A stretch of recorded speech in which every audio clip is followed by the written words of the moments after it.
আমার প্রিয় দেশবাসী, আজ আমরা সবাই মিলে আমাদের ৮০তম স্বাধীনতা দিবস উদযাপন করছি। আজ প্রতিটি মানুষের হৃদয়ে বন্দে মাতরম ধ্বনিতে মুখরিত হয়ে উঠছে। আজ প্রতিটি ঘরে তেরঙ্গা উড়ছে, প্রত্যেকের মনে বিরাজ করছে তেরঙ্গা। আর দেশ প্রবল উৎসাহ ও উদ্দীপনার সাথে নতুন নতুন সব সংকল্প নিয়ে সামনের দিকে এগিয়ে চলেছে। আপনাদের সবাইকে স্বাধীনতা দিবসের অনেক অনেক শুভেচ্ছা জানাচ্ছি। দেশ আজ এক নতুন উচ্চতায় পৌঁছেছে। দেশ আজ সেই সব মহান সন্তানদের অত্যন্ত শ্রদ্ধার সঙ্গে স্মরণ করছে, যারা দেশের স্বাধীনতার জন্য নিজেদের জীবন বলিদান দিয়েছেন। নিজেদের তপস্যা, ত্যাগ এবং আত্মবলিদানের মাধ্যমে শুধুমাত্র স্বাধীনতার জন্য তারা নিজেদের জীবন উৎসর্গ করেছেন। শ্রদ্ধেয় বাপু সহ সকল স্বাধীনতা সংগ্রামী এবং বলিদানের মহান পরম্পরাকে জাগ্রতকারী সেই সমস্ত মহান বিপ্লবীদের প্রতি আজ আমি সশ্রদ্ধ প্রণাম জানাই।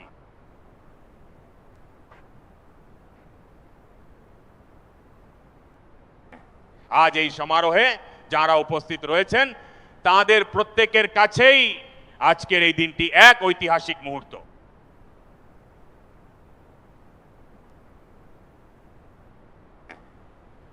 স্বাধীনতার পর 15ই আগস্ট লাল কেল্লায় প্রথমবারের মতো বন্দে মাতরম প্রতিধ্বনিত হচ্ছে।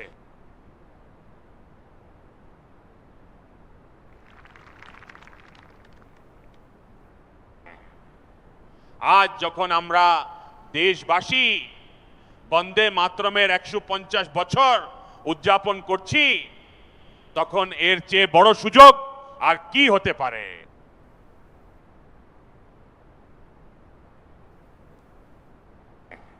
আমার প্রিয় দেশবাসী, গত কয়েকদিনে দেশের বিভিন্ন অংশে বন্যার প্রকোপ দেখা দিয়েছে, ভূমিধসের প্রকোপ দেখা দিয়েছে, যার ফলে অনেক পরিবার ক্ষতিগ্রস্ত হয়েছে।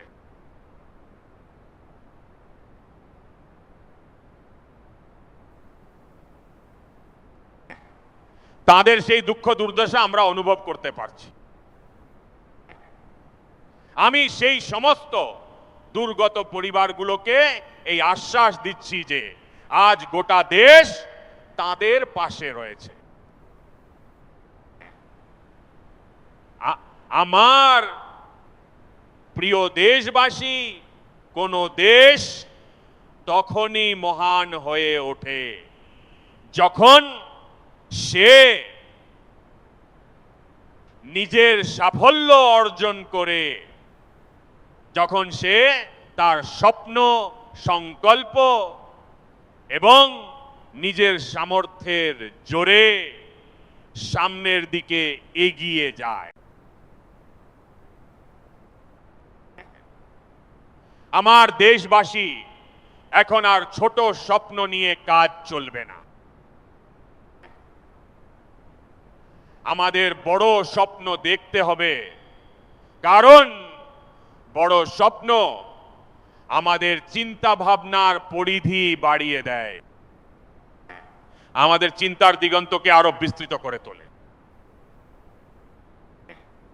আমাদের সংকল্প হতে হবে অত্যন্ত দৃঢ়। যখন সংকল্প দৃঢ় হয় তখন সমস্ত প্রতিকূলতা ও বিপর্যয়ের মাঝখান থেকে পথ বের করে আনার সামর্থ্য আপনি জেগে ওঠে।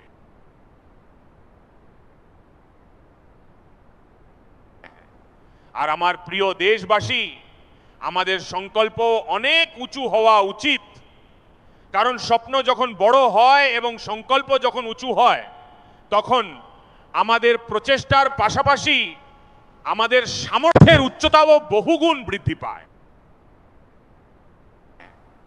তখনই গিয়ে আমরা আমাদের স্বপ্নগুলোকে বাস্তবের রূপ দিতে পারি।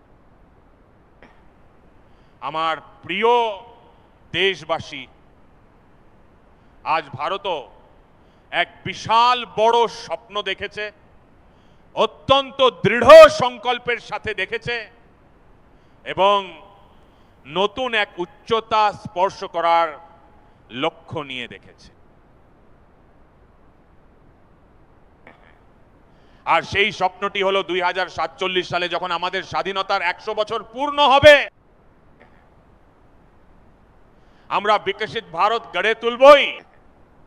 140 কোটি দেশবাসীর পুরুষার্থের মাধ্যমেই আমাদের এই লক্ষ্য ভেদ করতে হবে। আর যখন বিশ্বের বৃহত্তম স্বাধীনতার একটি দেশ বিকশিত হওয়ার সংকল্প নেয়, তখন সেটি সারা বিশ্বকে আমাদের দিকে তাদের দৃষ্টিভঙ্গি বদলে দিতে বাধ্য করে। দেশবাসী, আমি এটা এমনি এমনি বলছি না।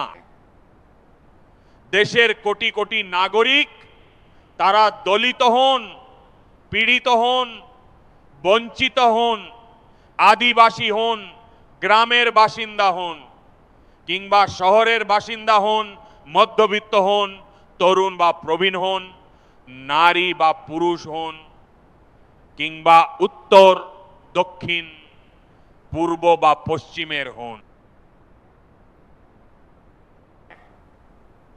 বিগত 12 বছরে প্রত্যেক নাগরিক একটি দৃঢ় সংকল্প এবং নিষ্ঠার সাথে দেশকে উন্নতির শিখরে পৌঁছানোর লক্ষ্যে সর্বপ্রকার চেষ্টা চালিয়ে গেছেন। আমি তাদের এই প্রচেষ্টাকে সশ্রদ্ধ চিত্তে স্বীকার করি। আর ঠিক এরই ফলস্বরূপ এত অল্প সময়ের মধ্যে 25 কোটি দেশবাসী দারিদ্র্যকে জয় করে দারিদ্র্য থেকে বেরিয়ে আসতে পেরেছেন।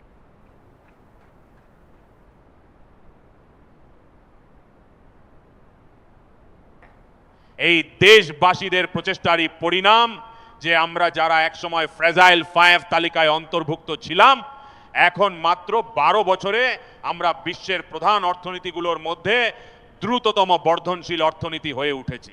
বন্ধুগণ, দেশ স্বাধীন হয়েছিল, অনেক স্বপ্ন নিয়ে স্বাধীন হয়েছিল, কিন্তু দুর্ভাগ্যবশত আমরা তখন গতি অর্জন করতে পারিনি, আমরা গতি ধরতে পারিনি। যা হওয়ার হবে, কাজ তো চলছেই, আরে হয়ে যাবে, দেখা যাবে। আমরা এই মানসিকতাতেই ডুবেছিলাম।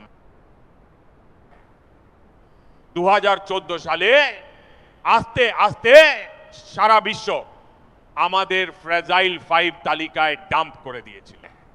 কিন্তু ঠিক এমন সময়েই গত 12 বছরে ভারত এক নতুন গতি লাভ করেছে। আমরা দ্রুত গতিতে এগিয়ে চলেছি এবং প্রতিটি দেশবাসীর দৃঢ় সংকল্প, আপনাদের 140 কোটি দেশবাসীর সংকল্প সামর্থ্যকে রুখে দেওয়া আজ অসম্ভব।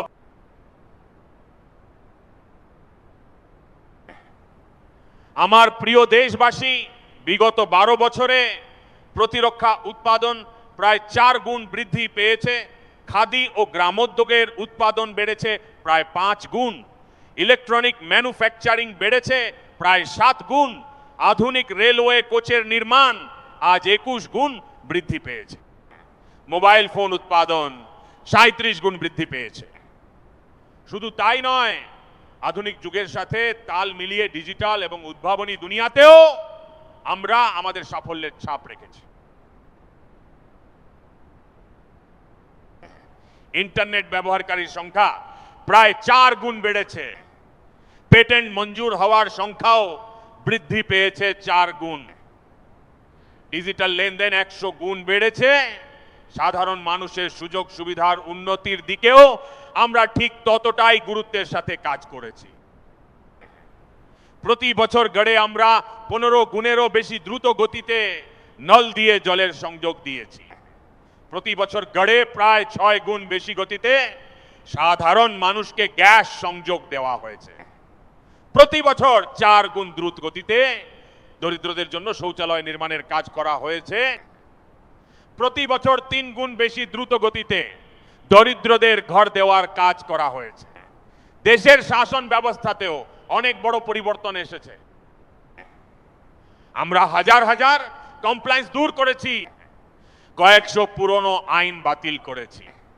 কারণ গত শতাব্দীর পুরনো আইন দিয়ে একবিংশ শতাব্দীর পথ চলা হতে পারে না।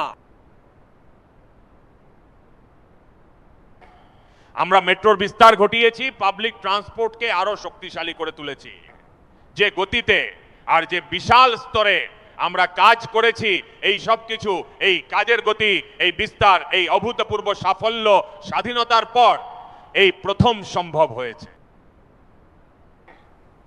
গত 1 দশকে আমরা এই চিত্রটি প্রথমবার দেখেছি, যখন এত সাফল্য আমাদের সামনে রয়েছে, যখন এত দ্রুত গতি লক্ষ্য করা যাচ্ছে, প্রতিটি মুহূর্তে দেশবাসীর সামর্থ্য প্রকাশ পাচ্ছে। তখন 2047 সালের মধ্যে বিকশিত ভারত গড়ার সংকল্প কোনোভাবেই অপূর্ণ থাকতে পারে না। এই সমস্ত তথ্য ও পরিসংখ্যানই বলে দিচ্ছে যে আমরা এক উজ্জ্বল ভবিষ্যতের পথে এগিয়ে চলেছি। আমার প্রিয় দেশবাসী, তবে যে কোনো বড় লক্ষ্যের জন্য প্রয়োজন আত্মবিশ্বাসের, প্রয়োজন আত্মগৌরবের, আর সেই সঙ্গে আত্মনির্ভর ভারত গড়ে তোলাও অত্যন্ত জরুরি। সেই কারণেই বিগত বছরগুলোতে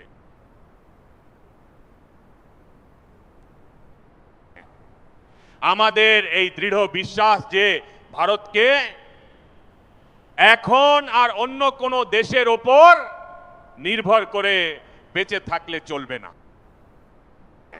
আমাদের আত্মনির্ভর হতে হবে। দুনিয়ায় সবকিছু পাওয়া যায়, সস্তায় পাওয়া যায়, দ্রুত পাওয়া যেতে পারে, কিন্তু তার মাধ্যমে আমাদের নিজস্ব সামর্থ্য তৈরি হয় না।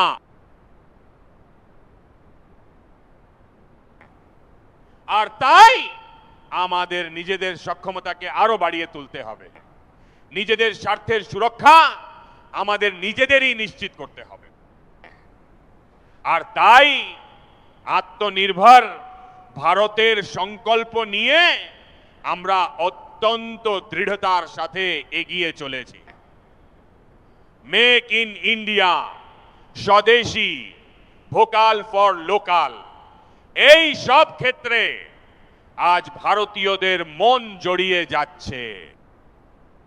আমার প্রিয় দেশবাসী, আমি আপনাদের সেমিকন্ডাক্টরের একটি উদাহরণ দিতে চাই। দেশ স্বাধীন হওয়ার পর সারা বিশ্বে সেমিকন্ডাক্টর নিয়ে তো চর্চা শুরুই হয়ে গিয়েছিল। আমাদের এখানেও এই নিয়ে কথা হতো, কিন্তু সেমিকন্ডাক্টরের কোনো বড় পরিকল্পনা আমরা বাস্তবায়িত করতে পারিনি। আর আজ পরিস্থিতিটা ঠিক কি? আজকের এই ডিজিটাল দুনিয়ায় প্রযুক্তির যুগে চিপের ভূমিকা ভালোভাবেই বুঝতে পারছি। যেখানে যে কোনো ইলেকট্রনিক পণ্য হোক, আমাদের চিকিৎসার উন্নত সরঞ্জাম হোক, কিংবা আমাদের পরিবহন ব্যবস্থা, সব ক্ষেত্রেই এর গুরুত্ব আজ অপরিহার্য হয়ে উঠেছে। যে কোনো জিনিসের ক্ষেত্রেই চিপ অপরিহার্য। এমন পরিস্থিতি আজ তৈরি হয়েছে যে এই চিপ ছাড়া পৃথিবী যেন থমকে যাবে। তাই আত্মনির্ভরতার লক্ষ্যে ভারতে 3টি সেমিকন্ডাক্টর প্ল্যান্ট শুরু হয়ে গেছে। আর আমাকে জানানো হয়েছে সেখানে যে উৎপাদন শুরু হয়েছে তার রপ্তানিও হতে শুরু হয়ে গিয়েছে। আর আমি দেশবাসীকে জানাতে চাই যে আগামী 7-8 বছরের মধ্যে আরো 5, 7 বা 8টি সেমিকন্ডাক্টর প্ল্যান্ট খুব দ্রুত শুরু হতে চলেছে। এই আত্মনির্ভর ভারত আমাদের বিকশিত ভারতের দিশায় এগিয়ে চলার এক মহাপথ তৈরি করে দেয়। আমার প্রিয় দেশবাসী, ঠিক এমনই চর্চা ক্রিটিক্যাল মিনারেল নিয়ে চলছে। পুরো প্রযুক্তি আজ ক্রিটিক্যাল মিনারেলের ওপর নির্ভরশীল। ভারত এই ক্ষেত্রেও নিজেকে সুরক্ষিত রাখার নিরন্তর প্রচেষ্টা চালিয়ে যাচ্ছে। আমরা ক্রিটিক্যাল মিনারেল লক্ষ্য সবার সাথে ভাগ করে নেওয়ার জন্য national critical mineral mission launch করেছি। আমরা ক্রিটিক্যাল মিনারেল করিডোর তৈরি করছি এবং বিভিন্ন দেশের সাথে চুক্তি স্বাক্ষর করছি। বিশ্বের অনেক দেশ এখন ক্রিটিক্যাল মিনারেল এর বিষয়ে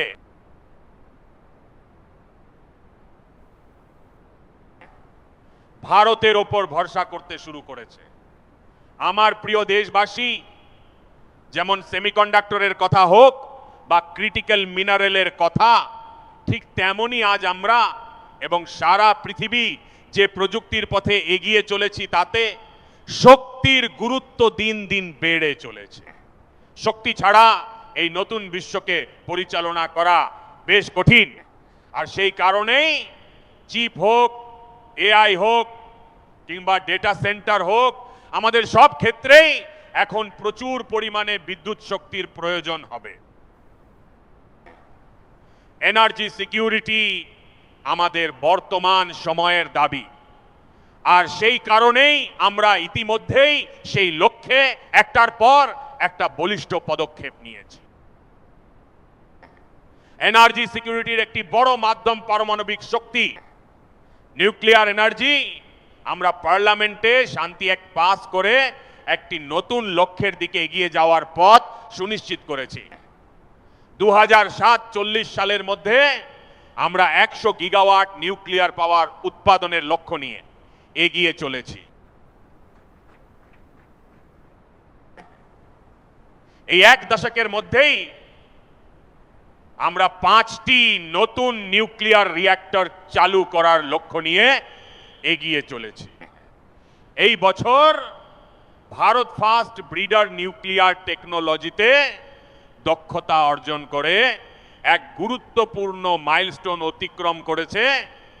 আর এর ফলেই পারমাণবিক জ্বালানির ক্ষেত্রে আত্মনির্ভর হয়ে ওঠার পথে আমরা সাফল্যের এক অত্যন্ত বড় পদক্ষেপ নিয়েছি।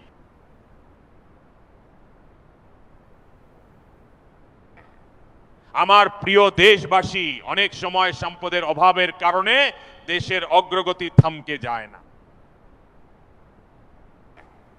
কিন্তু চিন্তা ভাবনার সীমাবদ্ধতা বাধার কারণ হয়ে দাঁড়ায়।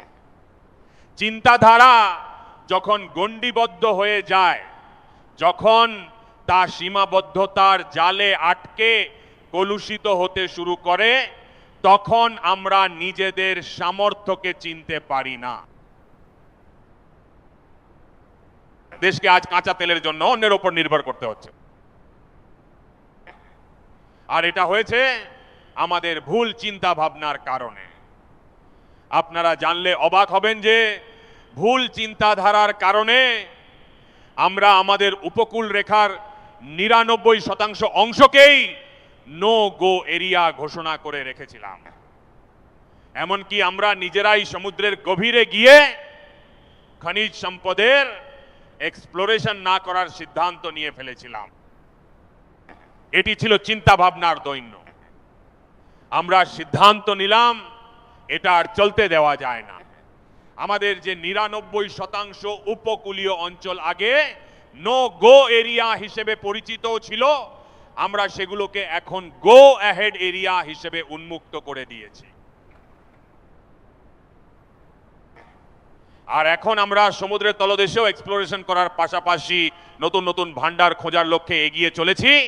আমরা প্রতিনিয়ত সেই প্রচেষ্টাই চালিয়ে যাচ্ছি।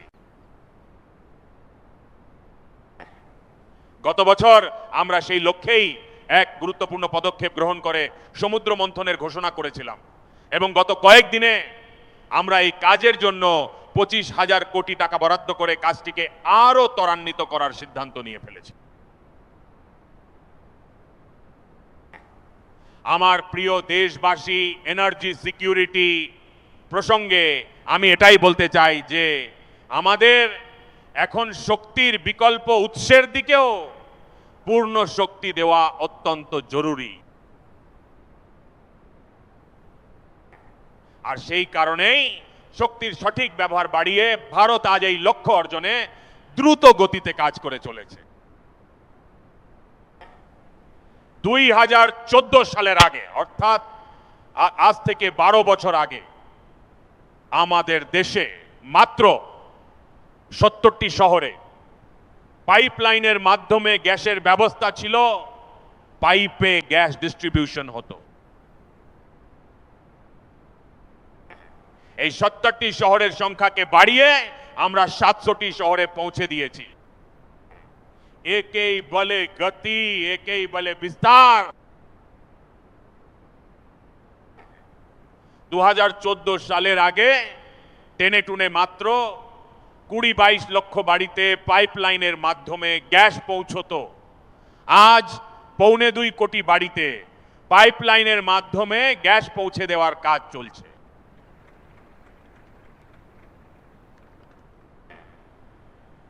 বারো বছর আগে দেশে সোলার এনার্জির ক্যাপাসিটি ছিল মাত্র 2 গিগাওয়াট। 2 গিগাওয়াট। আজ আমরা 1 গিগাওয়াটের লক্ষ্যমাত্রা অর্জন করেছি। আমার প্রিয় দেশবাসী, আমি আপনাদের আরো একটি তথ্য দিতে চাই। দেশের মধ্যবিত্ত শ্রেণী, সাধারণ পরিবারগুলো যাতে সুফল পায় সেই দিকেও আমরা ঠিক ততটাই গুরুত্ব দিয়েছি। আমরা পিএম সূর্য ঘর মুফত বিজলি যোজনা চালু করেছি। এটা ভেবে ভালো লাগছে যে এত অল্প সময়ে 5 লক্ষ বাড়ির সোলার এনার্জির কাজের ক্ষেত্রে আমরা নির্ধারিত লক্ষ্যমাত্রা ছাড়িয়ে গেছি। অত্যন্ত দ্রুত গতিতে এগোচ্ছে এবং এর ফলে হাজার হাজার বাড়ির ইলেকট্রিসিটি বিল শূন্য হয়ে গেছে।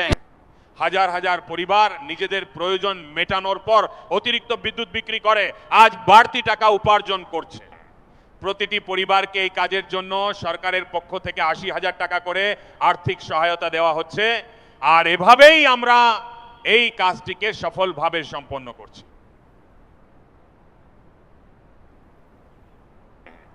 আমার প্রিয় দেশবাসী, আপনারা শুনলে অবাক হবেন যে আমাদের দেশে রেলের ইলেকট্রিফিকেশনের কাজ শুরু হয়েছিল 1925 সালে।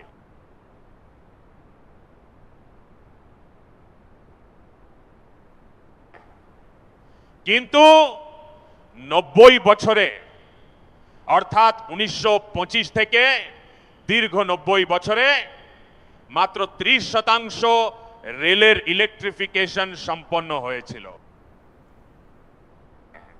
অর্থাৎ 90 বছরে মাত্র 30%। একবার আমাদের কাজের গতি দেখুন। লক্ষ্য পূরণ করতে আমরা কতটা মরিয়া হয়ে ছুটেছি তা দেখুন। আমরা মাত্র 1 দশকের মধ্যে এই কাজের শতভাগ পূর্ণ করে দিয়েছি। যেখানে 90 বছরে হয়েছিল 30%, সেখানে আমরা 10 বছরে করেছি 70%। কাজ একেই বলে। আর এর ফলেই ডিজেলের জন্য আমাদের আর বিদেশের ওপর নির্ভর করতে হচ্ছে না। বিদ্যুতের মাধ্যমে আমাদের ট্রেনগুলো চলায়, পরিবেশের জন্য ভালো হয়েছে। আমার প্রিয় দেশবাসী, আমরা কিন্তু এখানেই থেমে থাকিনি। আমরা বিশ্বের দরবারে আর পিছিয়ে থাকতে চাই না। আপনারা গত কয়েকদিনে নিশ্চয়ই খবরটি শুনেছেন যে ভারত এবার জ্বালানির এক নতুন দিগন্ত ছুঁয়ে ফেলেছে। দেশ আজ প্রথম হাইড্রোজেন চালিত ট্রেন চালু করে দিয়েছে। আর আমার খুব ভালো লাগছে যে এটি হলো সবথেকে দীর্ঘ ট্রেন, আর এটি হলো সবথেকে শক্তিশালী ট্রেন, এবং বিশ্বের দরবারে হাইড্রোজেন ট্রেনের ক্ষেত্রেও ভারত আজ নিজের সাফল্যের পতাকা উড়িয়ে দিয়েছে।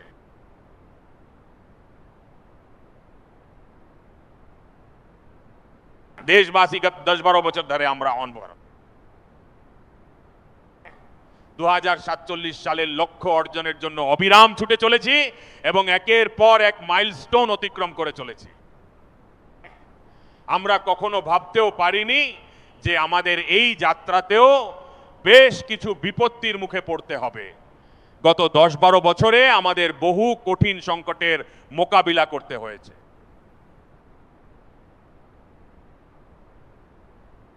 করোনার মতো বৈশ্বিক মহামারী পুরো বিশ্বকে উদ্বেগের মধ্যে ফেলে দিয়েছিল, সমস্ত ব্যবস্থা একেবারে তছনছ হয়ে গিয়েছিল। করোনা থেকে আমরা যখন সবে বেরোলাম তখনই যুদ্ধের ভয়াবহতার খবর আসতে শুরু করলো। কোথাও ইউক্রেন তো কোথাও পশ্চিম এশিয়া, সব জায়গাতেই এক অস্থির পরিবেশ। আর জানি না ভবিষ্যৎ নিয়ে কে জানে কি কি সব নেতিবাচক ঘোষণা করে দেওয়া হয়েছিল। দেশকে ভয় দেখানো, দেশকে আতঙ্কিত রাখা এবং দেশকে চিন্তিত রাখা, এসবের মধ্যেই কিছু মানুষ খুব আনন্দ খুঁজে পান। ভ্যাকসিন পাওয়া যাবে না, কোভিডের কবলে মানুষ আর বাঁচবে না, কিছুই আর হওয়ার নেই, পশ্চিম এশিয়ার সংকট এলো। বলা হলো পেট্রোল পাম্পে পেট্রোল মিলবে না, গ্যাস পাওয়া যাবে না, ডিজেল পাওয়া যাবে না, সার পাওয়া যাবে না, এই ধরনের অজস্র গুজব ছড়িয়ে ভারতের মানুষকে আতঙ্কিত করে, তাদের মনে ভয় ধরিয়ে দিয়ে এবং গভীর দুশ্চিন্তার সাগরে ডুবিয়ে দিয়ে কিছু মানুষ এক অদ্ভুত আনন্দ খুঁজে পাচ্ছিলেন। তবে দেশ আজ দেখতে পাচ্ছে যে গত 10-12 বছরের সুচিন্তিত পরিকল্পনাগুলো এখন সাফল্যের মুখ দেখছে এবং আমরা এই বিশাল সংকটের মাঝেও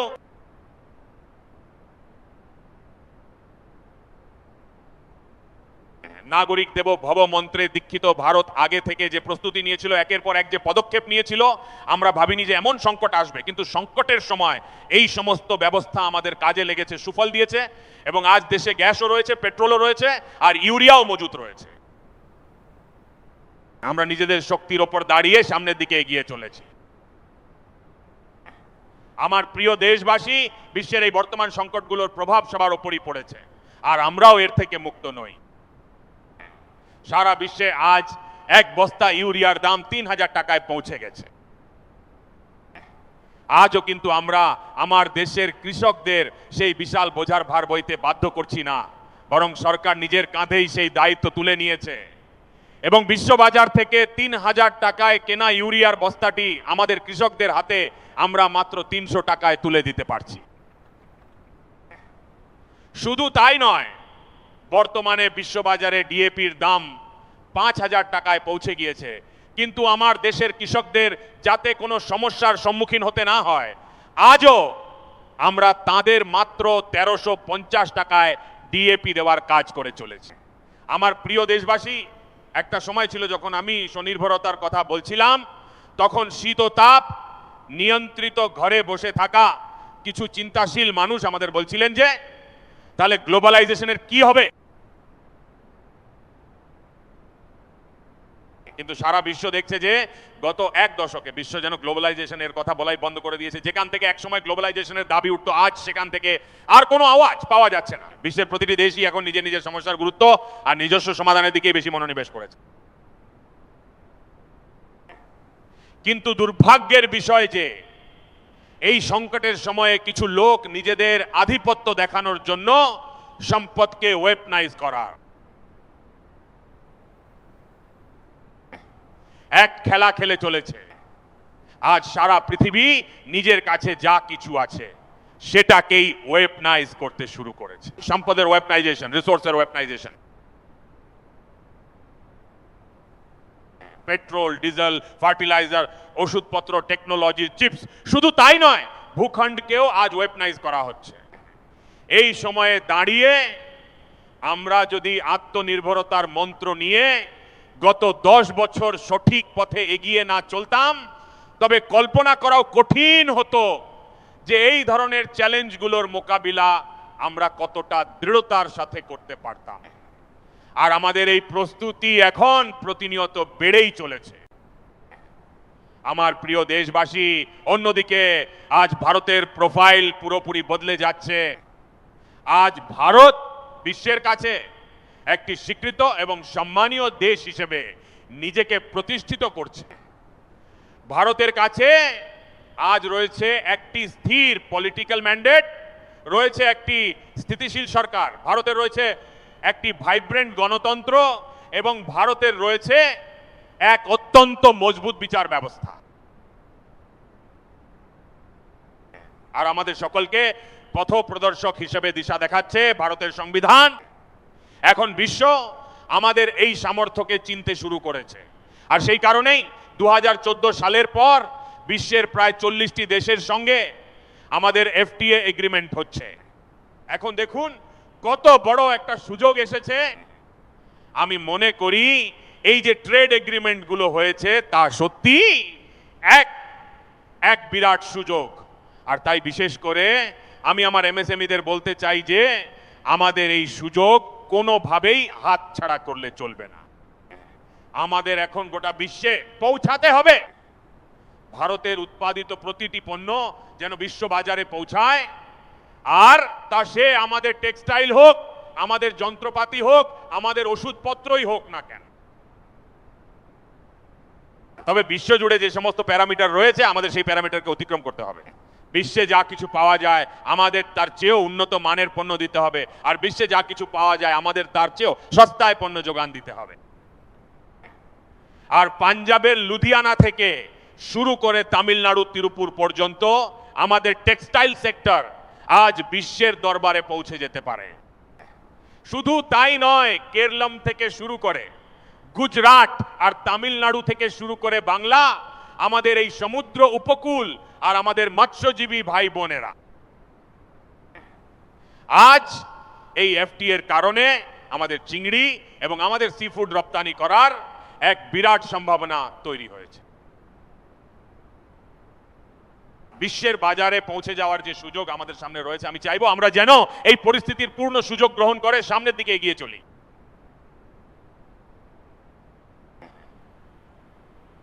আমার প্রিয় দেশবাসী, আমি আপনাদের সামনে যে রূপরেখা তুলে ধরেছি তার পেছনে 2047 সালের লক্ষ্য এই মজবুত ভিত্তির ওপর দাঁড়িয়ে আছে। 2047 সালের মধ্যে বিকশিত ভারতের যে লক্ষ্য তা আসলে গত 10-12 বছরে দেশবাসী যে সামর্থ্য দেখিয়েছে সেই অদম্য সামর্থ্যেরই একটি অবিচ্ছেদ্য অংশ। শতাব্দীর এক চতুর্থাংশ সময় ইতিমধ্যেই অতিক্রান্ত হয়েছে, আর পরবর্তী এক চতুর্থাংশ সময় আমাদের জন্য অত্যন্ত গুরুত্বপূর্ণ। এখন আর আমাদের থেমে থাকলে চলবে না, আমাদের গতিও এখন আর থেমে থাকবে না।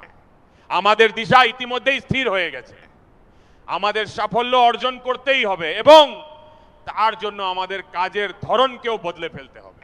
আমাদের ওয়ার্ক কালচার পরিবর্তনের সাথে সাথে আমাদের চিন্তাধারাকেও বদলাতে হবে, সেই সঙ্গে আমাদের কাজের গতিকেও আরো ত্বরান্বিত করতে হবে। গত 5-7 দশকে যে কাজগুলো সম্পন্ন হয়নি, আমাদের আগামী 5-7 বছরের মধ্যে সেই কাজগুলোই করে দেখাতে হবে। আর আমার পূর্ণ আস্থা আছে আমার দেশের যুবশক্তির ওপর, দেশের তরুণদের ওপর, আমার দেশের মা ও বোনেদের ওপর, আমার দেশের কৃষকদের ওপর, আমার দেশের শ্রমিকদের ওপর, যে আমরা সকলে মিলে এই স্বপ্নকে সফল করতে পারি। আর সেই কারণেই আমাদের রিফর্মের গতিকেও আরো ত্বরান্বিত করতে হবে। আর আমি যখন রিফর্মের কথা বলছি তখন মনে রাখবেন, রিফর্ম আমাদের কাছে কেবল কোনো কম্পালশন নয়, এমনকি রিফর্ম আমাদের জন্য কোনো সমস্যাও নয়। আমাদের জন্য রিফর্ম একটি দৃঢ় বিশ্বাস। আমরা আজ রিফর্ম এক্সপ্রেসের পথে পা বাড়িয়েছি, আগামী দিনগুলোতেও আমরা নেক্সট লেভেল রিফর্মের পরবর্তী ধাপের দিকে এগিয়ে যেতে চলেছি। আর তাই সরকার, সমাজ, শিল্প জগৎ, উৎপাদক এবং কৃষক প্রত্যেককেই নিজেদের প্রথাগত ব্যবস্থায় রিফর্ম আনতে হবে, আমাদের চিন্তাধারায় রিফর্ম আনতে হবে আমাদের লক্ষ্যগুলোতেও। আর সেই কারণেই আমার প্রিয় দেশবাসী, আমাদের একটি নির্দিষ্ট দিশা নিয়ে সামনের দিকে এগিয়ে চলতে হবে। আমি আজ সেই যুগের কথা স্মরণ করতে চাই যখন ভারতের সামর্থ্যকে আমরা সপ্ত সিন্ধু হিসেবে জানতাম, বুঝতাম এবং শুনতাম।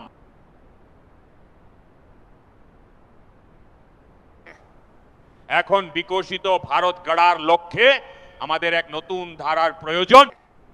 আজ লাল কেল্লার প্রাকার থেকে আমি দেশের সামনে শক্তির সপ্ত ধারার আবাহন করছি। আগামী 5-7 বছরের মধ্যে গত 5-7 দশকে যা সম্পন্ন হয়নি তা আমরা এই সপ্ত ধারার সামর্থ্য ও শক্তি দিয়ে করে দেখাবো। আমরা দেশকে এক নতুন উচ্চতা, নতুন গতি প্রদান করব, নতুন সব লক্ষ্য পূরণের প্রয়োজনীয় সামর্থ্য দেব। আর এর পাশাপাশি দেশ গঠনে দেশের যুবশক্তির সামর্থ্যকেও পুরোদমে কাজে লাগানো হবে, তাদের শক্তিকে সম্মিলিত করা হবে। আগামী দিনগুলোতে আমি যখন সপ্তধারার কথা বলি তখন সেই সপ্তধারার প্রথম শক্তি হলো ম্যানুফ্যাকচারিং পাওয়ার। আমার প্রিয় দেশবাসী, আমাদের ম্যানুফ্যাকচারিং সেক্টরকে অনেক দূর এগিয়ে নিয়ে যেতে হবে। আর উৎপাদন বাড়ানোর পাশাপাশি আমাদের ছোট ছোট যন্ত্রাংশ তৈরি করতে হবে, আবার বড় বড় প্রোডাক্টও তৈরি করতে হবে। পুরো ভ্যালু চেইন আমাদের হওয়া উচিত এবং সেই লক্ষ্যে আমাদের কম্পোনেন্টও চাই এবং কমপ্লিট ম্যানুফ্যাকচারিংও চাই। ডিজাইন থেকে শুরু করে ম্যানুফ্যাকচারিং পর্যন্ত ভারতকে গ্লোবাল সাপ্লাই চেইনের একটি নির্ভরযোগ্য কেন্দ্র হয়ে উঠতে হবে। এর জন্য আমি 3টি বিষয়ের উপর বিশেষ গুরুত্ব দিতে চাই। ম্যানুফ্যাকচারিং ক্ষেত্রে আমার যে ভাই বোনেরা রয়েছেন, মনে রাখবেন এটি এক সুবর্ণ সুযোগ। এই সুযোগকে কিছুতেই হাতছাড়া হতে দেবেন না এবং এর জন্য আমাদের কস্ট, কোয়ালিটি এবং স্কেলের নিরিখে আন্তর্জাতিক মানদণ্ডে যথাযথভাবে উত্তীর্ণ হতে হবে। আমাদের ফ্যাক্টরিগুলো যেন প্রতিযোগিতামূলক হয়, আমাদের প্রোডাক্টগুলো যেন ইউজার ফ্রেন্ডলি হয়, আমাদের প্যাকেজিং যেন বিশ্বের মানুষের কাছে আকর্ষণীয় হয়, তাদের মন জয় করতে পারে। আমাদের জিরো ডিফেক্ট ও প্রিসিশন ম্যানুফ্যাকচারিং যেন আমাদের পরিচয় হয়ে ওঠে। আমি প্রত্যেক ম্যানুফ্যাকচারার, প্রত্যেক এন্টারপ্রেনার, প্রত্যেক এমএসএমইর কাছে বলতে চাই যে বিশ্ব বাজারে আমাদের পরিচয় যেন বিশ্বাসযোগ্যতা এবং গুণমানের ভিত্তিতে গড়ে ওঠে। কোয়ালিটির প্রশ্নে কোনো আপোষ করা চলবে না। আর সেই কারণেই আমাদের মন্ত্র হতে হবে কোয়ালিটি, কোয়ালিটি এবং কোয়ালিটি। এটাই আমাদের গ্লোবাল ব্র্যান্ড ভ্যালু হয়ে উঠবে। আমার প্রিয় দেশবাসী, এই সপ্তধারার দ্বিতীয় শক্তি হলো কৃষি এবং ফুড প্রোডাকশন।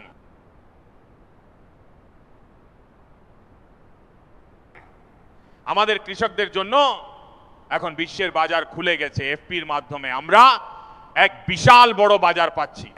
আমাদের সেখানে পৌঁছাতে আমাদের সেই ক্ষেত্রটিকে এখন স্পর্শ করতে হবে। আমাদের কৃষি ক্ষেত্র থেকে শুরু করে এক্সপোর্ট মার্কেটের দিকে এগিয়ে যেতে হবে।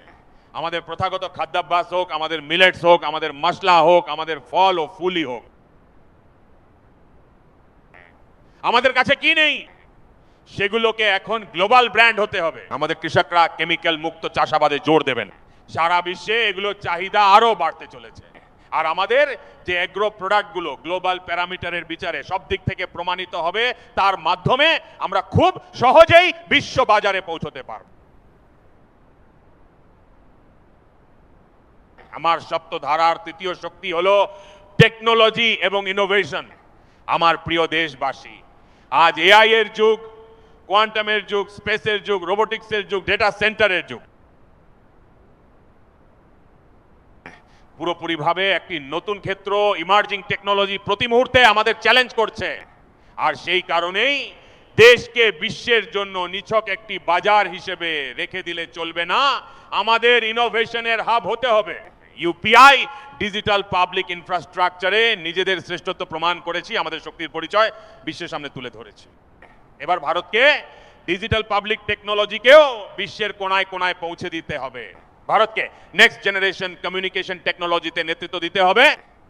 মেড ইন ইন্ডিয়া 6G যেন দেশের প্রতিটি প্রান্তে পৌঁছায়, এটাই আমাদের লক্ষ্য হওয়া উচিত এবং এতে আমাদের গতি বাড়াতে হবে আর এর জন্য আমাদের প্রচেষ্টাকে আরো জোরদার করতে হবে।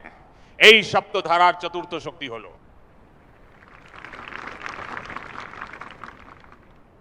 গতিশক্তি।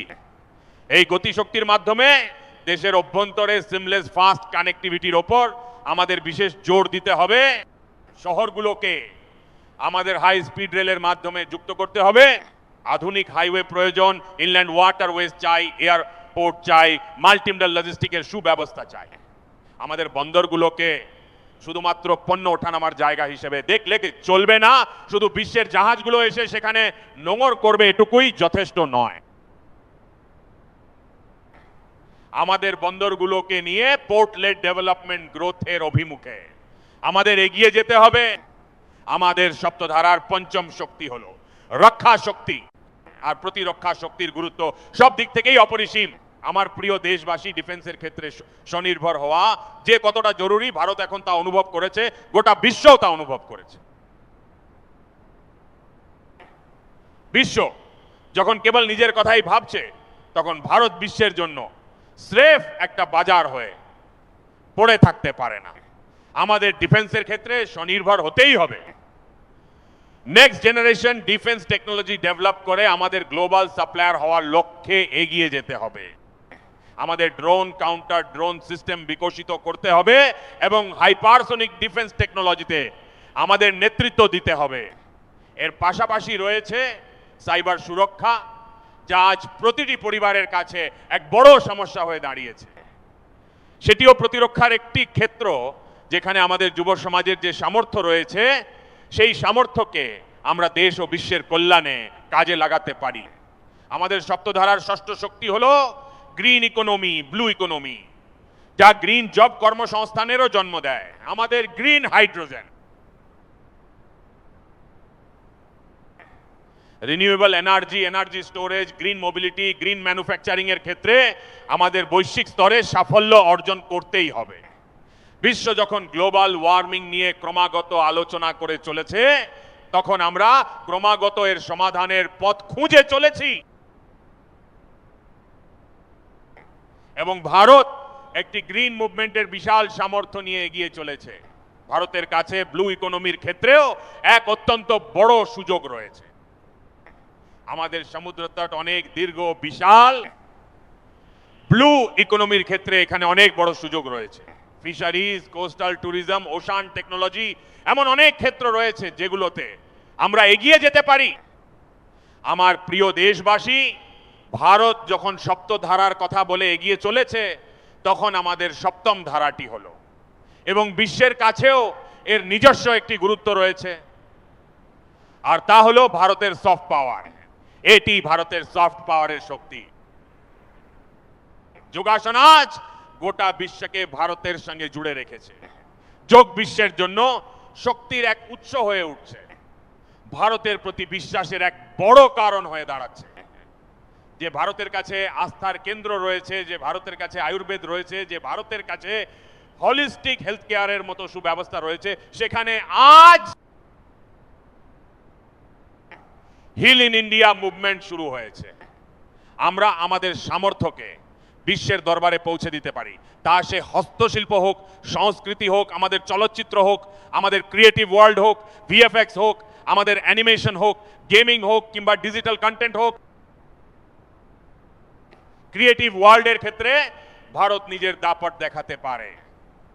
আমাদের একে বৈশ্বিক সামর্থ্য হিসেবে গড়ে তুলতে হবে। আজ ভারত ওয়েব সামিটকে একটি উল্লেখযোগ্য গতি দিয়েছে। সারা বিশ্ব আজ ধীরে ধীরে ভারতের ওয়ার্ল্ড অডিও ভিজুয়াল এন্টারটেইনমেন্ট সামিটের দিকে তাকিয়ে আছে, এবং এটি ভারতের সফট পাওয়ার ও ভারতের ক্রিয়েটিভ দুনিয়ার সাথে সারা বিশ্বকে পরিচিত করাবে। আমার প্রিয় দেশবাসী, ভারতের কাছে রয়েছে বিশাল বনজ সম্পদ। আমাদের কাছে 100টিরও বেশি ন্যাশনাল পার্ক রয়েছে। এর ক্ষমতা প্রচুর, কিন্তু বিদেশি পর্যটকদের আকৃষ্ট করতে আমরা কিছুটা পিছিয়ে রয়েছি। আমাদের সফট পাওয়ারের মাধ্যমে বিশ্বের পর্যটকদের ভারতের প্রতি আকর্ষিত করার এক বড় সুযোগ আমাদের এই সামর্থ্য রয়েছে। আমাদের বিশ্বকে দেখাতে হবে আমরা এই কাজটি খুব সহজেই করতে পারি, এবং যত দ্রুত সম্ভব এই পর্যটকদের কাছে পৌঁছাবো। আজ বিশ্বে খেলাধুলাও হলো ভারতের প্রতি আকর্ষণের এক বিশাল কেন্দ্র। তাই বিশ্বের বড় স্পোর্টস ইভেন্ট কেন ভারতেই হবে না? কন্টেন্ট ইকোনমি আজ ব্যাপক হারে বৃদ্ধি পাচ্ছে, যা দেশের যুব সমাজের কাছে এক বড় আকর্ষণ। বিশ্বের প্রত্যেক শিল্পী চান যে কোনো না কোনো সময় ভারতের মাটিতে তারা অনুষ্ঠান করবেন। এটি একটি অত্যন্ত বড় সুযোগ। একে মোবিলাইজ করার জন্য আমাদের উপযুক্ত ব্যবস্থা গড়ে তুলতে হবে। বন্ধুগণ, সপ্তধারার এই 7টি শক্তির উদ্দেশ্য কেবল একটি বিশেষ ক্ষেত্রে উন্নতি করা নয়, বরং একটি হলিস্টিক অ্যাপ্রোচের মাধ্যমে আমাদের এগিয়ে যেতে হবে। দেশ যে লক্ষ্য নিয়ে আজ এগিয়ে চলেছে, যে অ্যাম্বিশন নিয়ে আমরা চলছি, সেই স্কেলকে অতিক্রম করার লক্ষ্যেই আমাদের নিরন্তর কাজ করে যেতে হবে। আমার প্রিয় দেশবাসী, কিছু কথা আমি বলেছি, কিন্তু আমি এর থেকেও এগিয়ে ভাবি। আমি যখন দেশকে জাগ্রত করতে চাই, তখন আমি দেশের শক্তিকেও জাগ্রত করতে চাই। দেশ বলতে কেবল সরকার বোঝায় না, দেশ মানে দেশের প্রত্যেক নাগরিক এতে যুক্ত। আমরা কি এটা ভাবতে পারি না? আমরা ফরচুন 500 এর কথা তো অনেক শুনি। আগামী এক দশকে এই ফরচুন 500 তালিকার মধ্যে 50টি কোম্পানি ভারতের কেন হবে না?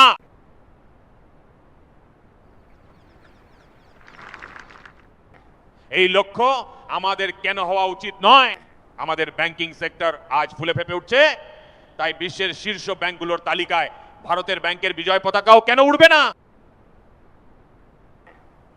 বিশ্বের সেরা 5টি ব্যাংকের মধ্যে ভারতেরও অন্তত একটি ব্যাংক থাকা উচিত। ভারতের ফার্মা ক্ষেত্রে আমরা অনেক কাজ করেছি ঠিকই, কিন্তু এই সময়ে দাঁড়িয়ে বিশ্বের 5টি বড় ফার্মা কোম্পানির মধ্যে ভারতেরও 1-2টি ফার্মা কোম্পানিকে জায়গা করে নিতে হবে। ভারতের সেখানেও নিজের একটা স্বতন্ত্র স্থান তৈরি করা উচিত। আজকে দুনিয়ায় বড় বড় ল ফার্ম রয়েছে, রেটিং এজেন্সি রয়েছে, তাই বর্তমান সময়ে গ্লোবাল লিডারশিপের হ্রাস এখন আমাদের হাতে থাকা উচিত নয় কি? আমাদের ট্যালেন্ট আছে, সামর্থ্য আছে, পাশাপাশি আমাদের এক দীর্ঘ ইতিহাসও রয়েছে। বিভিন্ন ভাষার ওপর আমাদের দখল রয়েছে, তাই আমাদের বিশ্বের দরবারে পৌঁছানো উচিত। দুনিয়ার প্রথম সারির সংস্থাগুলোর মধ্যে কেন আমাদের কোনো কনসাল্টিং ফার্ম, অ্যাকাউন্টিং ফার্ম থাকবে না? ভারতের টেকনোলজি কোম্পানিগুলো বিশ্বের দরবারে শ্রেষ্ঠ হোক, এটাই আমাদের লক্ষ্য হওয়া উচিত। আমাদের এমন সব ব্র্যান্ড গড়ে তুলতে হবে যা সারা বিশ্বকে আকৃষ্ট করবে। আমাদের ব্র্যান্ড হবে আমাদের দেশের পরিচয়, এবং তা বিশ্বের জন্য একটি ডেস্টিনেশন হয়ে উঠবে। সেই দিশাতেই আমাদের কাজ করতে হবে। আর এর জন্য আমি রাজ্য সরকারগুলোকে অনুরোধ করতে চাই, আমি স্থানীয় স্বায়ত্তশাসন সংস্থাগুলোকেও বলতে চাই, সেই সাথে ভারত সরকারেরও এটা দায়িত্ব যে আমাদের রিফর্মের গতি আরো বাড়াতে হবে। আমাদের 2047 সালের লক্ষ্যের সাথে সামঞ্জস্য রেখে আমাদের ব্যবস্থা সমূহকে উন্নত করতে হবে। আমরা অতীতের নীতি নিয়ম মেনে চলতে পারি না, বরং আমাদের আগামীর স্বপ্ন অনুযায়ী নীতি নিয়ম তৈরি করতে হবে, এবং আমরা যদি এটি করতে পারি তবে আমার পূর্ণ বিশ্বাস যে আমরা সফল হব।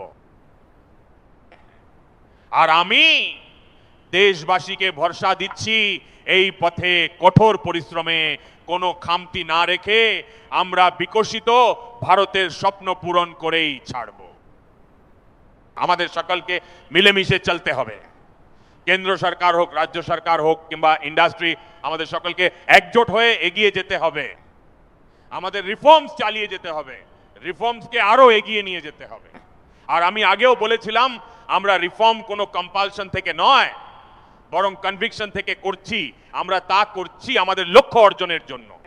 আমার প্রিয় দেশবাসী, যখন আমি বিকশিত ভারতের কথা বলছি, তখন আমি দেশকে এক দ্রুত গতিতে এগিয়ে নিয়ে যাওয়ার কথাই বলছি।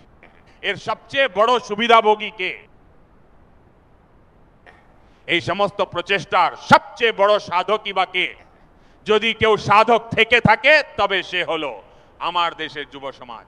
তারা আমার দেশের যুব শক্তি। বিকশিত ভারতের যাত্রায় যুবকদের ভূমিকা অত্যন্ত গুরুত্বপূর্ণ। শুধু তাই নয়, বিকশিত ভারতের সবচেয়ে বড় সুবিধাভোগীও আমার দেশের এই যুব সমাজই। আর সেই কারণেই আমাদের বিকশিত ভারতের লক্ষ্যকে যুবকদের সাথে যুক্ত করে সামনের দিকে এগিয়ে নিয়ে যেতে হবে। যুব সমাজ আমাদের সর্বোচ্চ অগ্রাধিকারের সাথে আমাদের সামনের দিকে এগিয়ে যেতে হবে। বন্ধুগণ, গত 10 থেকে 12 বছরে সেই অভিমুখে অনেক কাজ সম্পন্ন হয়েছে। স্টার্টআপ ইন্ডিয়া অভিযানের কথাই ধরা যাক, আজ সারা দেশে 2.5 লক্ষেরও বেশি রেজিস্টার্ড স্টার্টআপ গড়ে উঠেছে। আমাদের দেশের যুবকরা আজ শুধু নিজেরাই কাজ করছে না, বরং তারা আরো অনেকের জন্য কর্মসংস্থানের সুযোগ তৈরি করে দিচ্ছে। ভারত সরকার 1 লক্ষ কোটি টাকার একটি ইনোভেশন ফান্ড ঘোষণা করেছে। আমি দেশের যুব সমাজকে বলতে চাই, আপনারা আপনাদের স্বপ্নগুলো নিয়ে এগিয়ে আসুন। সম্পদের কোনো অভাব আমরা হতে দেব না। আপনাদের মেধা ও বুদ্ধিকে সামর্থ্য যোগাতে আমরা 1 লক্ষ কোটি টাকার একটি ব্যবস্থা করেছি, যাতে গবেষণার নতুন নতুন সুযোগ পাওয়া যায়। ডিজিটাল ইন্ডিয়ার নতুন সস্তা ডেটা আমাদের যুব সমাজকে শক্তিশালী করেছে। বিশ্বে যদি কোথাও সবচেয়ে সস্তা ডেটা থেকে থাকে, তবে তা এই ভারতের মাটিতেই আছে। আর এভাবেই দেশের যুবশক্তি যুবকদের নতুন শক্তি জুগিয়েছে। আমরা স্কিল ইন্ডিয়া ন্যাশনাল প্রোগ্রাম তৈরি করেছি। স্পেস সেক্টরকেও আমরা এখন উন্মুক্ত করে দিয়েছি। আমরা ন্যাশনাল ড্রোন পলিসি তৈরি করেছি, খেলো ইন্ডিয়া পলিসি তৈরি করেছি। গত 35 বছর ধরে আমাদের দেশে কোনো এডুকেশন পলিসি ছিল না। এখন আমরা নতুন এডুকেশন পলিসি নিয়ে এসেছি এবং এর সবচেয়ে বড় সুবিধা আমাদের মধ্যবিত্ত পরিবারগুলো পেয়েছে। বন্ধুগণ, আমি আপনাদের 2004 থেকে 2014 সালের একটি পরিসংখ্যান দিতে চাই। 2004 থেকে 2014 সাল পর্যন্ত আমাদের দেশে 350টিরও কম বিশ্ববিদ্যালয় ছিল। আর আজ গত 10-12 বছরের মধ্যেই প্রায় 650টি নতুন বিশ্ববিদ্যালয় দেশের সঙ্গে যুক্ত হয়েছে। আমরা প্রায় 1000-এর কাছাকাছি পৌঁছে যাচ্ছি। 2014 সালের আগে মেডিকেলের মাত্র 400টি আসন ছিল। আজ সেখানে মেডিকেলের প্রায় 850 আসন তৈরি হচ্ছে। শুধু তাই নয়, এখন বিদেশি বিশ্ববিদ্যালয়গুলো ভারতের মাটিতে পা রাখছে। ভারতের মাটিতেই যাতে বিদেশি বিশ্ববিদ্যালয়ের ডিগ্রি আমার যুবকেরা পায়, তার ব্যবস্থাও করা হয়ে গেছে। আমাদের দেশের যুবকরা যাতে ছোটবেলা থেকেই প্রযুক্তির প্রতি আকৃষ্ট হয়, সেই লক্ষ্যেই আমরা কাজ করছি। আর সেই কারণেই আমরা প্রায় 10,000-এরও বেশি অটল টিঙ্কারিং ল্যাব আমরা ছোট ছোট শিশুদের হাতে তুলে দিয়েছি, যাতে উদ্ভাবন এবং প্রযুক্তির প্রতি তাদের আগ্রহ বাড়ে। গত 10 থেকে 12 বছরে যুবকদের জন্য আমরা অনেক নতুন পথ খুলে দিয়েছি। আপনারা নিশ্চয়ই দেখেছেন যে আমরা স্টার্টআপের দরজা খুলে দিয়েছি। ভারতের প্রাইভেট স্টার্টআপের ক্ষেত্রে মাত্র 28 বছর গড় বয়সের এক ঝাঁক যুবক প্রথম প্রচেষ্টাতেই নিজেদের স্যাটেলাইট এবং রকেট লঞ্চ করে দেখিয়েছে। বন্ধুগণ, তারা সত্যিই এক অভাবনীয় কাজ করে দেখিয়েছে। আজ প্রায় 2.5 লক্ষেরও বেশি রেজিস্টার্ড স্টার্টআপ রয়েছে। বিগত দিনে আমরা এআই ইম্প্যাক্ট সামিটের আয়োজন করেছিলাম। এআই এর প্রসার অত্যন্ত দ্রুত গতিতে বাড়ছে। লাল কেল্লা থেকে আমি দেশের যুব সমাজের জন্য একটি ঘোষণা করতে চাই। আমরা সিদ্ধান্ত নিয়েছি যে আগামী 1 বছরের মধ্যে 1 কোটি তরুণ তরুণীকে এআই স্কিলের প্রশিক্ষণ দেওয়ার কাজ আমরা সম্পন্ন করব, যাতে আমাদের দেশের যুব সমাজের এআই এর জগতেও নেতৃত্ব দেওয়ার সামর্থ্য তৈরি হয়। বন্ধুগণ, বায়ো ইকোনমি এখন একটি নতুন ক্ষেত্র। 2014 সালের আগে একটা সময় ছিল যখন বায়ো ইকোনমিতে মাত্র 60,000 কোটি টাকার কাজ হতো। আমার দেশের যুবকেরা আপনারা কি অসাধ্য সাধন করেছেন তা একবার দেখুন। যখন নীতি সঠিক হয়, লক্ষ্য যখন স্পষ্ট থাকে, তখন আমার দেশের তরুণরা বায়ো ইকোনমিতে ঠিক কেমন করে ঘুরে দাঁড়াতে পারে তা আজ দৃশ্যমান। দেশের যুবশক্তি নিজেদের সামর্থ্য প্রমাণ করেছে। 2014 সালের আগে যেখানে বায়ো ইকোনমির ব্যবসা ছিল মাত্র 60,000 কোটি টাকার, আজ সেই ব্যবসা 20 লক্ষ কোটি টাকায় পৌঁছে গেছে। বন্ধুগণ,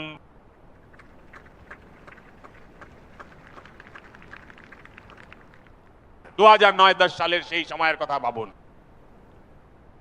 যখন আমাদের দেশে মাত্র 25 লক্ষ ইলেকট্রিক ভেহিকেল বিক্রি হয়েছিল। 2009 থেকে 2010 সালে 1.5 লক্ষ, মাত্র 1.5 লক্ষ ইলেকট্রিক ভেহিকেল বিক্রি হয়েছিল। 1.5 লক্ষ ইলেকট্রিক ভেহিকেল, সেখানে এই 25 থেকে 26 সালে 25 লক্ষ ইলেকট্রিক ভেহিকেল বিক্রি হয়েছে। আমার প্রিয় দেশবাসী, এভিয়েশন সেক্টরও আমাদের তরুণ প্রজন্মের জন্য খুব দ্রুত গতিতে এগিয়ে চলেছে। নতুন বিমানবন্দর, নতুন রুট, কর্মসংস্থানের নতুন সুযোগ তৈরি করছে। মেইনটেনেন্স ও ওভারহোলিং এর কারণেও আজ দেশে বিপুল পরিমাণে স্কিলড ম্যান পাওয়ার কাজ পাচ্ছে। মেড ইন ইন্ডিয়া বিমান তৈরির দিশায় আমরা সাফল্য অর্জন করেছি। Made in India defence transport aircraft C295 ইতিমধ্যেই তার প্রথম উড়ান সম্পন্ন করেছে, সফলভাবে আকাশে উড়েছে। এটি আমাদের দেশের যুব সমাজের জন্য এক বিশাল গর্বের বিষয়। বন্ধুগণ, ড্রোনের ব্যবহারও আজ দেশ জুড়ে বড় ধরনের পরিবর্তন নিয়ে এসেছে। গ্রামাঞ্চলে ড্রোন ব্যবহারের মাধ্যমে আজ স্বামিত্ব যোজনা দারুণভাবে সফল হচ্ছে। প্রায় 3.25 কোটি পরিবার ইতিমধ্যেই এই স্বামিত্ব যোজনার সুফল ভোগ করতে পারছেন। আর এর ফলে 140 লক্ষ কোটি টাকার মতো সম্পদ আনলক হয়েছে, যার মাধ্যমে ব্যাংক থেকে লোন পাওয়া সম্ভব হচ্ছে, মানুষ নিজের ব্যবসা শুরু করতে পারছেন। আমার প্রিয় দেশবাসী, আমাদের মধ্যবিত্ত পরিবারগুলোর সামনে এখন এক বড় বোঝা তৈরি হয়েছে, আর তা হলো কোচিং ক্লাসের প্রতিযোগিতা। প্রত্যেক বাবা মায়েরই এখন মনে হচ্ছে যে কোচিং ক্লাসে সন্তানকে না পাঠালে হয়তো সম্মান থাকবে না। এই দরিদ্র ও মধ্যবিত্ত পরিবারগুলোর কথা চিন্তা করেই আমরা পদক্ষেপ নিচ্ছি, যাতে তাদের হাজার হাজার কোটি টাকার খরচও সাশ্রয় হয়। সন্তানরাও যাতে নিজেদের আশেপাশেই থাকতে পারে, তাদের ঠিকমতো দেখভাল করা যায়, পরিবারের ওপর যেন কোনো আর্থিক বোঝা না চাপে, সেই লক্ষ্যেই আমরা যুব সমাজের জন্য বিভিন্ন প্রতিযোগিতামূলক পরীক্ষার বিনামূল্যে অনলাইন কোচিং দেওয়ার সিদ্ধান্ত নিয়েছি। ডিজিটাল পাবলিক ইনফ্রাস্ট্রাকচার রয়েছে, আমাদের কাছে অত্যন্ত মেধাবী শিক্ষক ও ট্যালেন্ট রয়েছে। এই সমস্ত সম্পদকে কাজে লাগিয়ে আমরা দেশের তরুণদের জন্য বিনামূল্যে কোচিং দেওয়ার একটা সম্পূর্ণ নেটওয়ার্ক গড়ে তুলতে চলেছে। আমার প্রিয় দেশবাসী, আমি সবসময় বলে আসছি, যারা খেলাধুলা করবে তারা অ্যাক্টিভ থাকবে। যখন আমি যারা খেলবে তারাই প্রস্ফুটিত হবে এই কথাটি বলছি, তখন বলি আমার প্রিয় দেশবাসী, আজ ভারত ক্রীড়া জগতে নিজের এক বিশেষ পরিচিতি তৈরি করে নিচ্ছে। এখন খেলার পোডিয়ামে ভারতের জাতীয় সঙ্গীত শোনা যায়, ভারতের রাজগান ধ্বনিত হয় এবং ভারতের তেরঙ্গা পতাকা সগৌরবে উড়তে দেখা যায়। এই লক্ষ্য পূরণে টোপস যোজনা এক বিশাল সফলতা অর্জন করেছে। খেলো India games, university games, winter games, beach games, sports infrastructure, স্পোর্টসের জন্য কোচিং, স্পোর্টস মেডিসিন, স্পোর্টসের জন্য নিউট্রিশন, এই সমস্ত বিষয়ে ভারত এখন পারদর্শিতা অর্জনের দিকে এগিয়ে চলেছে। যুব সমাজের জন্য এটি এক সম্পূর্ণ নতুন ক্ষেত্র। কেউ যদি খেলোয়াড় নাও হতে পারে, তাহলেও এর সাপোর্ট সিস্টেমে আজ এক বিশাল বড় ক্ষেত্র উন্মোচিত হচ্ছে। আর এভাবেই ক্রীড়া বিশ্বে ভারতের প্রদর্শন ক্রমাগত উন্নত, এবং আমরা 2036 সালে অলিম্পিকের শক্তিশালী দাবিদার হয়ে ওঠার লক্ষ্যে নিরন্তর এগিয়ে চলেছি। আর 2030 সালে ভারত কমনওয়েলথ গেমস হোস্ট করতে যাচ্ছে। আর আমার বন্ধুগণ, অলিম্পিক গেমসে প্রায় 40 ধরনের খেলা অন্তর্ভুক্ত থাকে এবং প্রায় 350 বা 350টির মতো ভিন্ন ভিন্ন প্রতিযোগিতা থাকে এই অলিম্পিকে। আর এটা জেনে আপনাদের দুঃখ হবে আমার দেশবাসী, আমার তরুণ বন্ধুরা, আমি আপনাদের কাছে এই চ্যালেঞ্জ রাখছি এবং আহ্বান জানাচ্ছি, আমি আপনাদের সাহায্য চাইছি। অলিম্পিকের প্রায় 350টি ইভেন্টের মধ্যে ভারত 2/3 খেলাতেই অংশ নিতে পারে না। সেখানে আমাদের কোনো অস্তিত্বই থাকে না, আমরা কোয়ালিফাই পর্যন্ত করতে পারি না। আমরা স্থির করেছি যে 2036 সালে যে অলিম্পিক আয়োজিত হবে, আমরা চাই তা ভারতেই হোক, কিন্তু 2036 সালে যেসব খেলায় আজ ভারত অংশগ্রহণ করে না, যেসব ইভেন্টে ভারত কোয়ালিফাই করতে পারে না, যে সমস্ত ইভেন্ট এতদিন ভারত ছেড়ে রেখেছে, সেই 3/4 ক্ষেত্র আজ আমাদের অপেক্ষায়। ভারত এখন সেই ক্ষেত্রগুলোর উপর জোর দেবে। আর এর জন্য আমরা ট্যালেন্ট হান্টের একটি অভিযানও শুরু করতে চাই। 2036 সালের অলিম্পিকের জন্য যদি আমরা খেলোয়াড় চাই, তবে আজ যারা 5 বছর 10 বছর বা 15 বছর বয়সী তরুণ যেই ছেলেরা রয়েছে তাদের দিকে নজর দিতে হবে, আমাদের কন্যাদের প্রতিও মনোযোগ দিতে হবে। আর সেই কারণেই 5 থেকে 15 বছর বয়সী শিশুদের মধ্যে ক্রীড়া প্রতিভা অন্বেষণ করার জন্য প্রতিটি গ্রামে, প্রতিটি শহরে এবং প্রতিটি স্কুলে একটি ট্যালেন্ট হান্ট অভিযান চালানো হবে।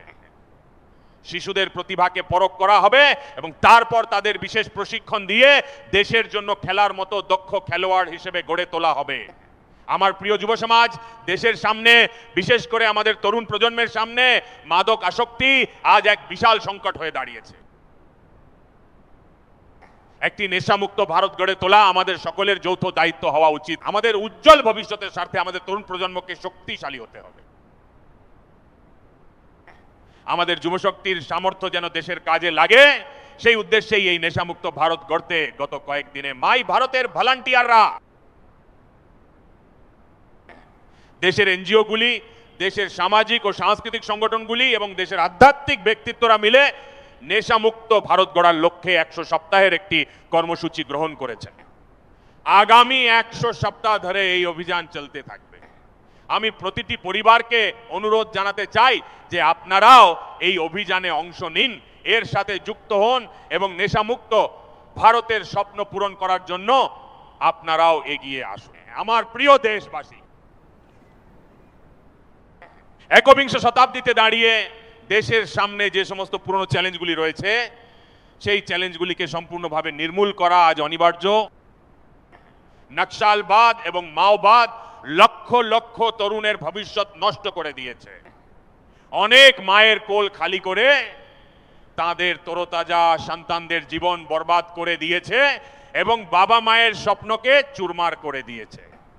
এই নকশালবাদ প্রায় 4 দশক ধরে ভারতের এক বিশাল অংশকে, এক বিপুল জনসংখ্যাকে নিজের কবজায় আটকে রেখেছিল, বন্দুকের নলের মুখে দমিয়ে রেখেছিল, সংবিধানের মর্যাদা ধুলোয় মিশিয়ে দিয়েছিল এবং দেশের সাধারণ নাগরিকদের জীবন রক্ষায় 3500-এরও বেশি আমাদের পুলিশ ও নিরাপত্তা বাহিনীর জওয়ান শহীদ হয়েছে।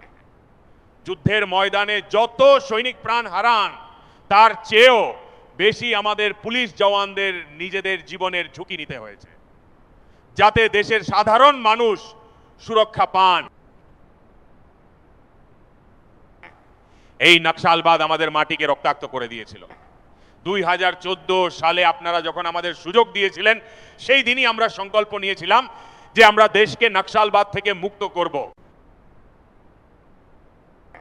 আর আজ আমি অত্যন্ত আনন্দিত যে নকশালপন্থী ও মাওবাদী হিংসার আজ সম্ভবত শেষ নিঃশ্বাসটুকু নেওয়ারও ক্ষমতা আর অবশিষ্ট নেই।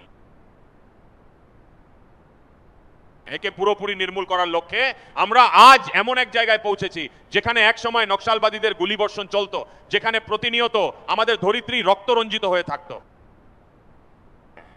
আজ সেই সমস্ত নকশাল প্রভাবিত অঞ্চল, ওই এলাকাগুলিতে নকশাল মুক্ত হওয়ার কারণে আজ উন্নয়ন, বিশ্বাস এবং প্রচেষ্টার তেরঙা সগৌরবে উঠছে। আমার প্রিয় দেশবাসী, তবে এই চ্যালেঞ্জকে কোনোভাবেই খাটো করে দেখা উচিত নয়। এই চ্যালেঞ্জ মোকাবিলায় আমাদের আরো বেশি সতর্ক থাকার প্রয়োজন রয়েছে।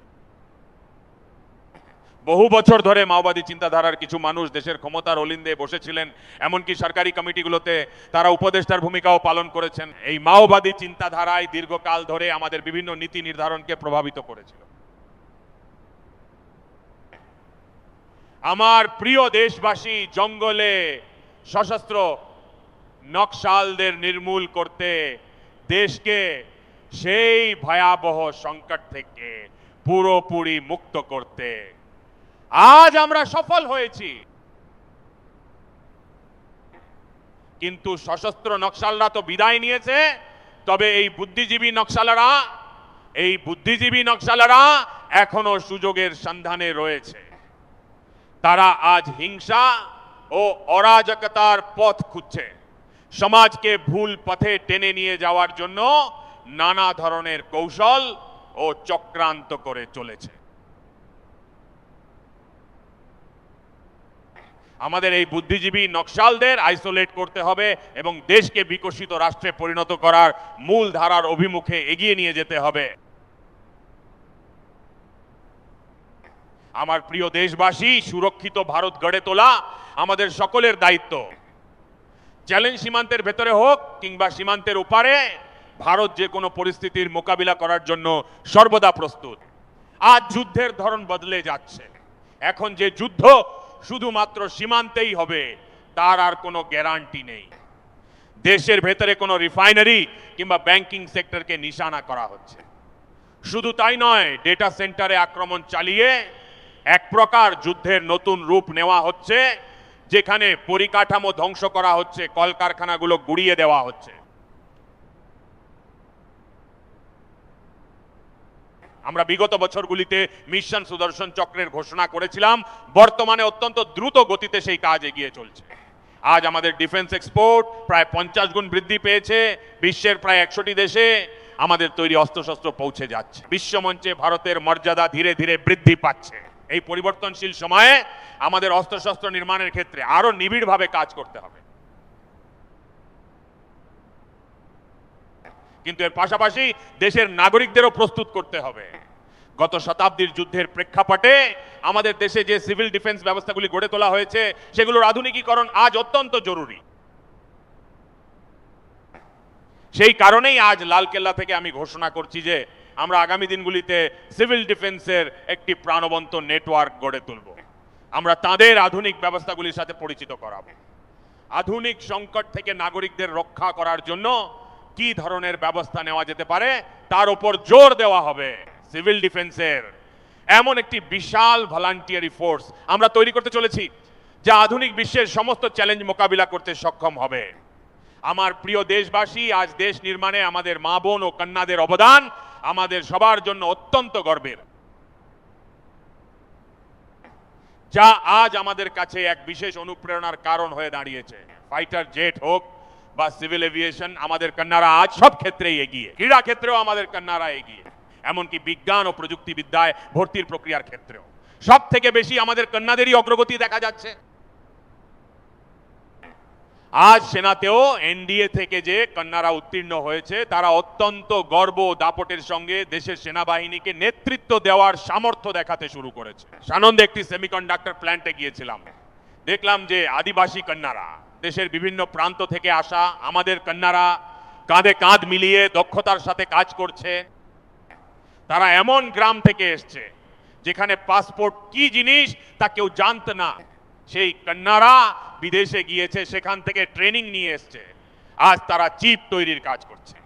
আর তাদের সেই আত্মবিশ্বাস দেখে আমি সত্যি বলতে খুব প্রভাবিত হয়েছি। আর 3 লাখ নয়, 3 কোটি, 3 কোটি বোনকে আমরা লাখপতি দিদি বানানোর যে লক্ষ্য নির্ধারণ করেছিলাম তা আমরা অতিক্রম করে ফেলেছি। এখন আমরা 6 কোটি লাখপতি দিদি তৈরির লক্ষ্য নিয়ে এগিয়ে চলেছি। এই 3 কোটি নতুন লাখপতি দিদি তৈরি হওয়া মানে গ্রামীণ অর্থনীতিতে এক বিরাট বড় পরিবর্তন আসা। মাতৃশক্তির হাত ধরেই এই পরিবর্তন আসতে চলেছে। আমার প্রিয় দেশবাসী, আজ পঞ্চায়েতে, পৌরসভায়, পুর নিগমে এক বিশাল সংখ্যক নারী জনপ্রতিনিধি হিসেবে দেশের পথপ্রদর্শক হয়ে কাজ করছেন। তারা অত্যন্ত দক্ষভাবে নেতৃত্ব দিচ্ছেন। আর এই বিষয়টি মাথায় রেখেই আমরা সংসদে women empowerment restriction act pass করেছিলাম। কিন্তু কোনো না কোনো কারণে গত 40 বছর ধরে রাজনীতির ময়দানে এই স্বপ্নটি বারবার রাজনৈতিক শিকার হয়েই থেকে গিয়েছে। আমি দেশের সমস্ত রাজনৈতিক দলের কাছে আজ লালকেল্লার প্রাকার থেকে তেরঙ্গা পতাকার ছায়ায় দাঁড়িয়ে প্রার্থনা করছি। আমি আপনাদের কাছে অনুরোধ জানাচ্ছি যে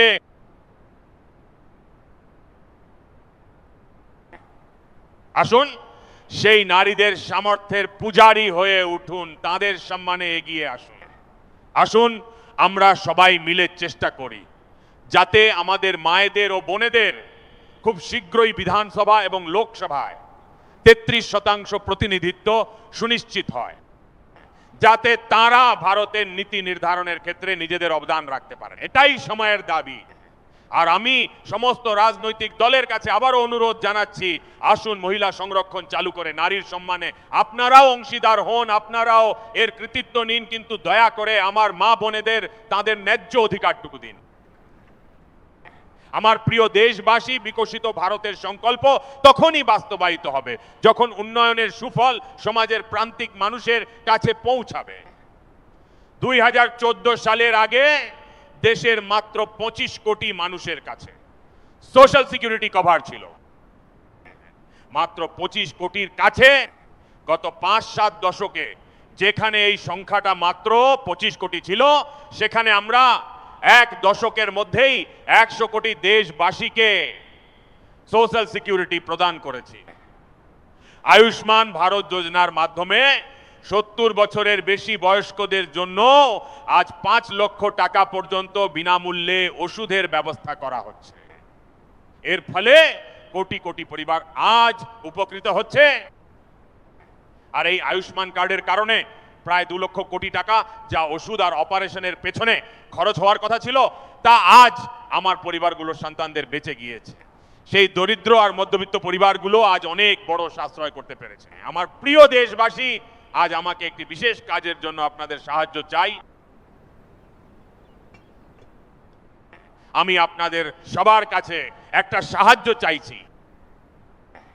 দেশের সকল যুব সমাজের কাছে আমি চাই যে আপনারা এর নেতৃত্ব দিন। আপনাদের 1 বা 2 ঘন্টা সময় দেশকে এক বিশাল শক্তি প্রদান করতে চলেছে। আপনাদের মনে হতে পারে যে 1-2 ঘন্টায় আমি দেশকে এমন কি শক্তি দিতে পারি, আমি সেটা বলছি। আপনারা এক বিশাল শক্তিতে পরিণত হতে চলেছেন। সেই কারণেই প্রতিটি ঘরে ঘরে এমন পরিবেশ তৈরি হওয়া প্রয়োজন। সারা দেশে জনগণনার কাজ চলছে, সেন্সাসের কাজ চলছে। আর এই গণনা শুধুমাত্র পরিসংখ্যান দিয়ে তৈরি হয় না, এর খুঁটিনাটি বিচার করেই দেশের নীতি ও পরিকল্পনাগুলো নির্ধারিত হয় যাতে দেশ আরো এগিয়ে যেতে পারে। আর তাই সঠিক তথ্য থাকা অত্যন্ত জরুরি।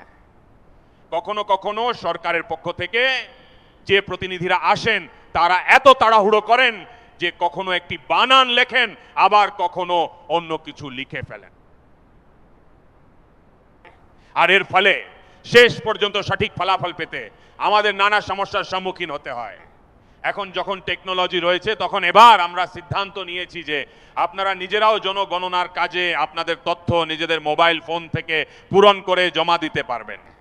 পরবর্তীকালে কোনো সরকারি বাবু আসবেন, আপনাদের সাথে আলোচনা করবেন, কিন্তু আপনারা পরিবারের সবাই মিলে একসঙ্গে বসে আপনারা যদি ডিজিটাল পদ্ধতিতে নিজেদের নাম নথিভুক্ত করেন, যাতে প্রতিটি খুঁটিনাটি বিষয় এমনকি বানানেও কোনো ভুল না থাকে বা তথ্যের ক্ষেত্রে কোনো ত্রুটি না ঘটে, আপনারা যত নির্ভুল তথ্য দেবেন দেশকে এগিয়ে নিয়ে যাওয়ার ক্ষেত্রে তা এক বিশাল সহায়ক হবে। আর সেই কারণেই আমি দেশের যুব সমাজকে বলছি যে আপনারা নিজেদের পরিবারের সদস্যদের সাথে বসে পুরো ফর্মটি ভালো করে বুঝে নিন। প্রয়োজনে প্রথমে একটি কাগজে ফর্মটি পূরণ করে দেখে নিন, যদি কোনো ভুল থাকে তবে তা সংশোধন করে নিন এবং তারপর টেকনোলজিক্যালি সেটা ডিজিটালি আপলোড করে দিন। আপনারা দেখবেন দেশ কত বড় একটা কাজ করে ফেলবে আর দেশের সময় ও শক্তি সঠিক কাজে ব্যবহার হবে। তাই আমার দেশের যুব সমাজের কাছে আমার অনুরোধ, আপনারা জনগণনার এই কাজে সক্রিয়ভাবে যুক্ত হন। আমার প্রিয় দেশবাসী, আমি লালকেল্লা থেকে যে পঞ্চপ্রাণের কথা বলেছিলাম, সেই পঞ্চপ্রাণ দেশকে নিজের আত্মগৌরবের পথে এগিয়ে নিয়ে যাওয়ার এবং লক্ষ্য পূরণের সামর্থ্য নিয়ে এগিয়ে চলার শক্তি জুগিয়েছে। এক বিশাল শক্তি জুগিয়েছে। আমাদের পরাধীনতার মানসিকতা প্রতি মুহূর্তে মুছে ফেলতে হবে। যে ভারতের স্বপ্ন, নেতাজি সুভাষচন্দ্র বসু দেখেছিলেন, বাবা সাহেব আম্বেদকর দেখেছিলেন, পণ্ডিত নেহরু দেখেছিলেন, সর্দার প্যাটেল, ভগৎ সিং, সুখদেব, রাজগুরু দেখেছিলেন, ডক্টর শ্যামাপ্রসাদ মুখোপাধ্যায় দেখেছিলেন, ভগবান বিরসা মুন্ডা দেখেছিলেন, জ্যোতিবা ফুলে দেখেছিলেন। তাদের সবার থেকে প্রেরণা নিয়ে আমরা এগিয়ে চলেছি। আসুন এই সংকল্প আমরা আবারও নতুন করে গ্রহণ করি। নিজের ঊর্ধ্বে যেন দেশের স্বার্থ থাকে, নিজের ঊর্ধ্বে যেন দেশের স্বার্থ থাকে এবং আমাদের কর্তব্যই যেন হয় আমাদের পরিচয়। আমি সমস্ত দেশবাসীকে বলবো, সময় এখন আমাদের। আমি প্রত্যেক দেশবাসীকে বলবো, সময় আমাদের, সুযোগ আমাদের এবং সংকল্প আমাদের। আসুন আমরা স্বপ্নকে সংকল্পে পরিণত করি, সংকল্পকে সামর্থ্যে রূপান্তরিত করি এবং সেই সামর্থ্যকে সফলতায় বদলে দিই। আসুন আমাদের প্রতিটি পদক্ষেপকে উন্নয়নের পদক্ষেপে পরিণত করি।